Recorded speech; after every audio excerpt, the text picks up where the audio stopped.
नमस्कार, मैं हूं दीपाली राणा। आप देख रहे हैं कमोडिटी कॉल और आज के शो में हम स्ट्रैटेजीज पर तो फोकस करेंगे ही। गंगानगर कमोडिटी के एवीपी रिसर्च अमित खरे हमारे साथ बने रहेंगे। साथ ही बात करेंगे शुगर की, स्पाक के डायरेक्टर जनरल दीपक बलानी और राजगौर स्पाइसेस के ओनर धनंजय राजगौर भी हमारे साथ बने रहेंगे। लेकिन शुरुआत कर देते हैं शुगर के साथ, क्योंकि शुगर प्रोडक्शन नंबर्स जारी हुए हैं। क्या आंकड़े निकल कर आ रहे हैं, किस तरीके का ओवरऑल उत्पादन रह सकता है, कामकाज किस तरीके का है, फिलहाल इस पर करते हैं बातचीत।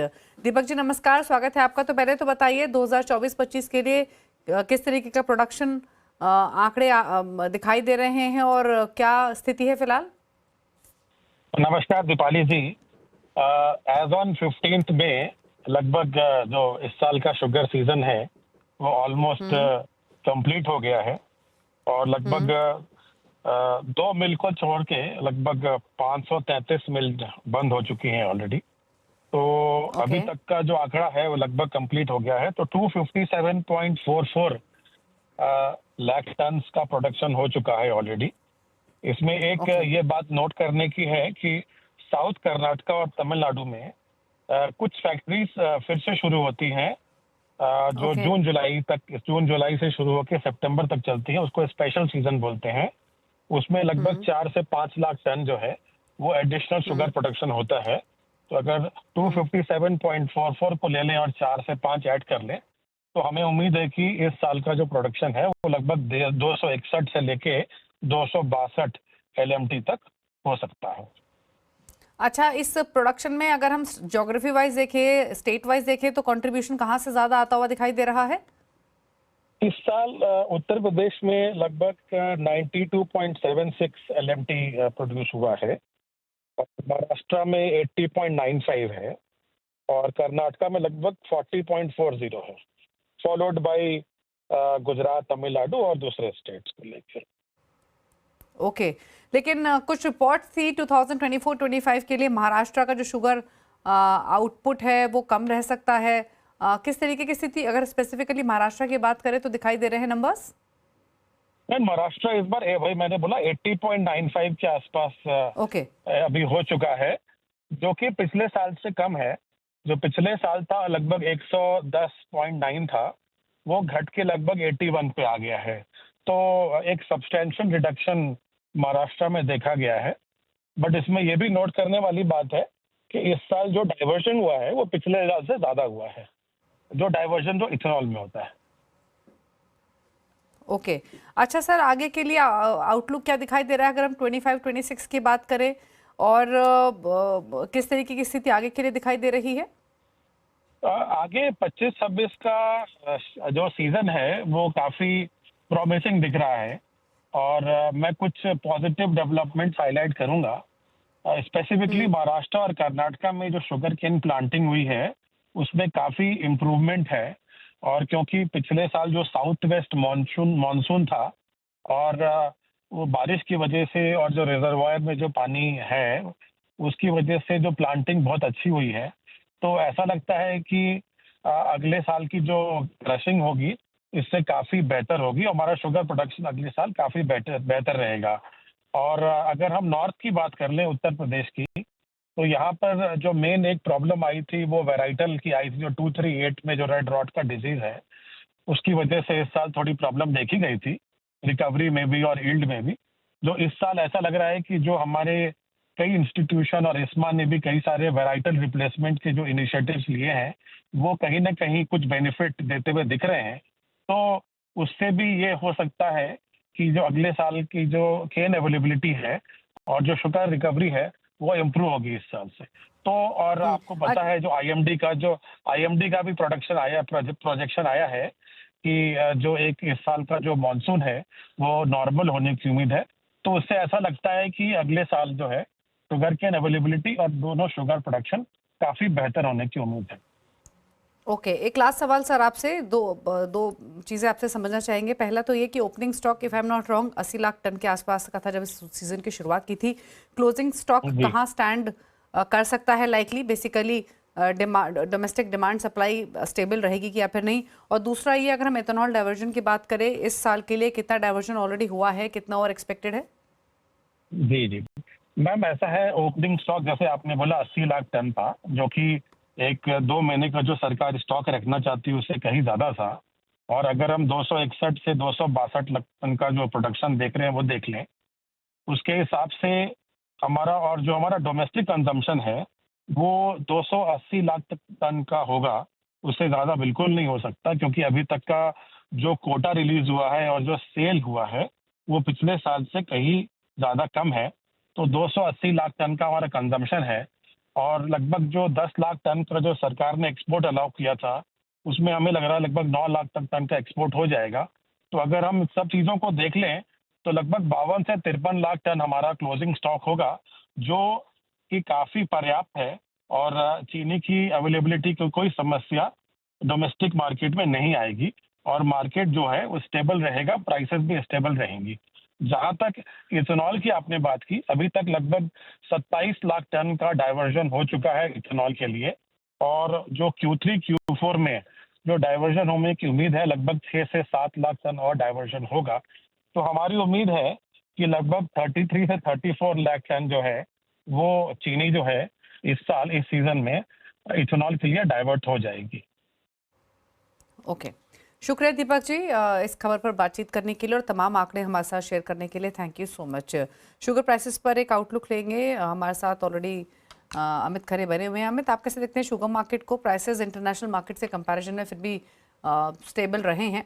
इंटरनेशनल मार्केट्स में तो काफ़ी उथल पुथल हमने देखी। क्या व्यू है आपका घरेलू बाजार में कीमतों को लेकर? बिल्कुल, जैसा कि मैं अभी इंटरनेशनल मार्केट का चार्ट देख पा रहा हूँ, 22 के आसपास से इसमें गिरावट स्टार्ट हुई थी और नीचे में 17 के आसपास का इसने लो बनाया। तो काफी गिरावट है, बट मेरे को लग रहा है प्राइस अब स्टेबल यहाँ से हो सकता है। एक छोटी सी रैली जो है प्राइजेज में देखने को मिल सकती है। घरेलू बाजार में भी मेरे को लग रहा है 5-7% का उछाल देखने को मिल सकता है। वहीं पे इंटरनेशनल की अगर मैं बात करूँ तो लगभग 19 के आसपास के प्राइस जो है यहाँ पे भी देखने को मिल सकते हैं। तो 5-7% का उछाल जो है मौजूदा भाव से यहाँ से अभी एज पर प्राइस जो है कीमतों में देखने को मिल सकता है। ओके, चलिए ये बात है शुगर की, लेकिन आगे बढ़ते हैं। बात करेंगे जीरे की। प्राइसेस में हमने गिरावट देखी है और आगे का आउटलुक समझते हैं, फंडामेंटल्स को समझते हैं। राजगौर स्पाइसेस के ओनर धनंजय राजगौर हमारे साथ बने हुए। धनंजय जी नमस्कार, स्वागत है आपका। तो पहले तो स्थिति समझना चाहेंगे कैसी है प्राइसेस में, जो हमने गिरावट देखी उसके पीछे कारण क्या है? क्या सप्लाई ज़्यादा है, डिमांड कम है? किस तरीके की स्थिति फिलहाल बनी हुई है? नमस्कार दीपाली जी। पहले तो हम बात करें लास्ट वीक जीरे का जो व्यापार ठीक है, वॉर के वजह से जो डिस्टर्ब था वो फिर से शुरू हो गया है। रोजाना ऊंझा मंडी में 10 से 12 हजार बोरी जीरे का व्यापार है और सामने उतना माल रोज बिक रहा है। जीरा मार्केट फिलहाल हाजिर से वायदा नीचे बिक रहा है। लास्ट 2-3 दिनों से हम देख रहे हैं कि जिसने भी जीरे का व्यापार नहीं किया वो इस रेट से अगर 5 से 7 रुपए रिस्क लेकर अगर व्यापार करे तो उसमें बिल्कुल मंदी नहीं आएगी। सीजन का रेट फिर से आ गया है। अगर 21,000 के करीब या उसके नीचे जीरा जाता है तो किसान उसको वापस माल रोक देगा। अभी कोई बड़ी ग्राहकी नहीं, डोमेस्टिक थोड़ा ठंडा है, अभी थोड़ी बारिश की सीजन शुरू होगी और अभी कोई त्योहार भी नहीं, वो हिसाब से जीरा अभी मार्केट थोड़ा स्लो है। और मेरा अनुमान है कि एवरी ईयर 15 मई से करके 15 जून का जो पीरियड है उस पीरियड में हमेशा मसालों की ग्राहकी थोड़ी कमजोर हो जाती है, लेकिन 1 महीने के बाद वापस जीरे में वापस फिर से ऐसी रौनक आएगी ऐसा लग रहा है। अच्छा, प्रोडक्शन साइड पर फिलहाल स्थिति कैसे दिख रही है? क्योंकि हमने देखा था जीरे की स्विंग डिले हुई थी by a month, weather condition इस तरीके की थी स्पेशली गुजरात राजस्थान में, लेकिन फिर ये एंटिसिपेट किया जा रहा था कि भले ही चाहे स्विंग डिले हुई हो लेकिन इस साल के प्रोडक्शन आउटपुट को मैच कर लेंगे। किस तरीके की सिचुएशन है फिलहाल? फिलहाल जीरे में अभी हैंड टू माउथ सब है, क्योंकि बीच में जो जीरा लास्ट मंथ हमने देखा कि अचानक से 2-4 दिन एक ही वीक में जीरा 20 से 25 रुपया प्रति किलो बढ़ गया था। तो वो जीरा बढ़ने के बाद स्टैंड हुआ और फिर से उसमें गिरावट आई, तो वो हिसाब से लोगों ने उसमें मार भी खाई है। तो इस वजह से लोग अभी थोड़ा रुके हैं अभी, और सामने वॉर की भी अभी सिचुएशन है, तो वो हिसाब से एक्सपोर्ट भी डिस्टर्ब था। लेकिन इस वीक से वापस गल्फ, चाइना और यूरोप की थोड़ी थोड़ी डिमांड बांग्लादेश की भी निकली है। तो आने वाले दिनों में मुझे लग रहा है कि ये अभी स्टैंड मिलेगा रेट को और इस रेट से वापस जीरा नीचे नहीं जाएगा। ओके, तो धनंजय जी जैसे आपने कहा कि ट्रेडिशनली 15 मई से 15 जून तक थोड़ा धंधा मंदा रहता है जीरे में, तो फिर भाव को लेकर क्या राय है? जैसे आपने कहा यहाँ से और नीचे भाव नहीं जाएंगे, तो मान के चले यहीं आसपास एक बेस बना सकता है। महीने भर बाद के एक्सपेक्ट करें एक्सपोर्ट डिमांड के सपोर्ट से, डोमेस्टिक डिमांड के सपोर्ट से प्राइसेस बढ़ेंगे?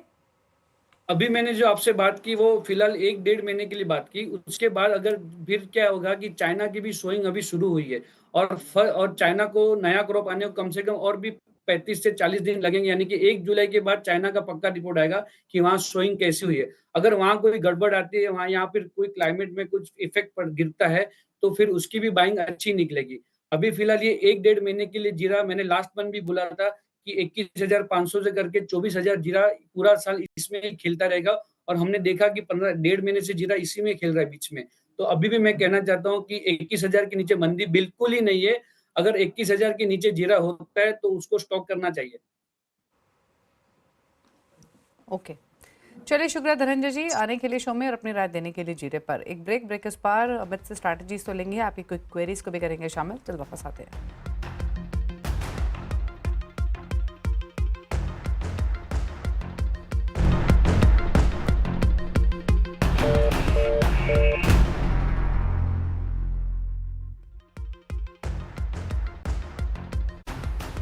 आप दे रहे हैं कमोडिटी कॉल, अमित खरे हमारे साथ बने हुए, लेते हैं अब स्ट्रैटेजीज। अमित बताइए पहले तो आपके ट्रेडिंग कॉल्स। नमस्कार दीपाली जी, पहले हम गोल्ड सिल्वर की ही बात कर लेते हैं। काफी अच्छा मोमेंटम जो है इसमें देखने को मिल रहा है। ट्रेंड के साइड में जाऊंगा, लेवल्स का खासतौर से ध्यान रखना है। 92,500 के करीब जून वाइडा गोल्ड में खरीदारी करनी है आज के लिए। ऊपर में 93,900 रुपए का टारगेट लगाना है, उन पे स्टॉप लॉस 92,200 रुपए का रहेगा। सिल्वर की अगर हम बात करें तो 94,800 के पास जो है इसमें खरीदारी का ट्रेड बनाना है। 97,000 का टारगेट रहेगा। 94,200 रुपए का स्टॉप लॉस फॉलो करना है। मेटल्स की बात कर लें, मेटल्स में कॉपर काफी अट्रैक्टिव दिखाई दे रहा है। 850 के करीब खरीदारी करें। 862 रुपए का टारगेट लगाएं। 845 रुपए का स्टॉप लॉस रहेगा। एनर्जी बास्केट में देखा जाए तो क्रूड ऑयल में थोड़ा सा जो है प्रॉफिट बुकिंग जो एज पर चार्ट नजर आ रहा है। 5310 रुपए के आसपास इसमें बिकवाली करके चलनी है आज। नीचे में 5100 रुपए का टारगेट लेना है और 5360 रुपए का स्टॉप लॉस लगाना है।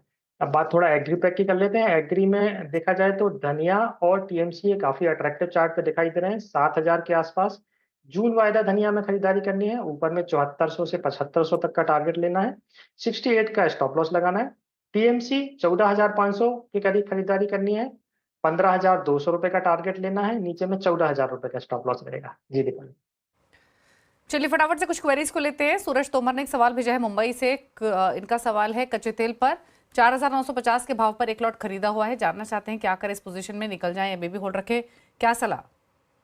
बिल्कुल बुक कर लेना चाहिए, काफी अच्छा प्रॉफिट है। 5300 के आसपास बुक करके चलें और चाहें तो उसके आसपास फ्रेश एक सेल बना सकते हैं। वापस 5100 के आसपास प्राइस नजर आ रहे हैं। हल्दी पर एक सवाल आया है सुगंधा देसाई का वडोदरा से। 13,650 के भाव पर 5 लॉट हैं हल्दी के, रखें अभी भी इस पोजीशन को या कोई और स्ट्रैटेजी? बिल्कुल रखना चाहिए। 15,200 300 के आसपास जैसी प्राइस मिलते हैं वहां पे अपना मुनाफा बुक कर सकते हैं। कॉपर पर सवाल है रोहित सिंह का सूरत राजस्थान से। कॉपर में निवेश करना चाहते हैं, ये जानना चाहते हैं इतनी स्तरों पर एंट्री लेना ठीक रहेगा या फिर कोई और स्ट्रैटेजी, क्या सलाह? मई वाला कॉपर के लिए 850 के लेवल के आसपास से खरीदारी करें।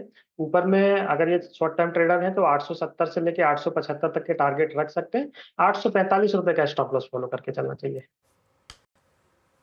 पंकज साहिल का सवाल है जीरे पर। जीरे के 3 लॉट लिए हुए हैं इन्होंने, जानना चाहते हैं क्या करें इस पोजीशन में, तो क्या सलाह? प्राइसेस को लेकर एक आउटलुक भी समझना चाहते हैं जीरे के, तो क्या राय बिल्कुल रहेगी इनके लिए जीरे पर? जी दीपाली, जीरे में मेरे को लग रहा है जून वाले जीरे के हिसाब से अगर देखें तो 21,000 के आसपास इसका बेस हो सकता है। 21,000 के आसपास प्राइजेस अगर मिलते हैं तो खरीदारी करके चलना चाहिए। 20,700 रुपए का स्टॉप लॉस लगाकर ऊपर में 22,700 रुपए तक के टारगेट रख सकते हैं। अनिल का सवाल है कॉटन सीड ऑयल केक पर 2870 की बाइंग है, प्रॉफिट्स ले या होल्ड रखें? बिल्कुल होल्ड करना चाहिए। कुकुड डकल जो है इस बार काफी अच्छा मोमेंटम जो है देता हुआ नजर आ रहा है। अभी देखा जाए तो 1 से 2 दिनों में 3,090 के आसपास के भाव देखने को मिल सकते हैं। लेकिन अगर ये पोजिशनल प्लेयर हैं तो 3200 से 3300 के प्राइस भी इनको देखने को मिलेंगे। होल्ड करने की सलाह है, लंबी अब थोड़ा समय देंगे तो 3200-3300 तक भी जा सकता है भाव। 3,000 के ऊपर फाइनली टिकते हुए prices cotton seed oil cake के। सवाल इतने लेंगे। थैंक यू अमित आने के लिए शो में, सभी स्ट्रैटेजीज पर अपनी राय देने के लिए। Thank you. इसी के साथ एक ब्रेक इस पर देखिए आवाज समाचार। नमस्कार।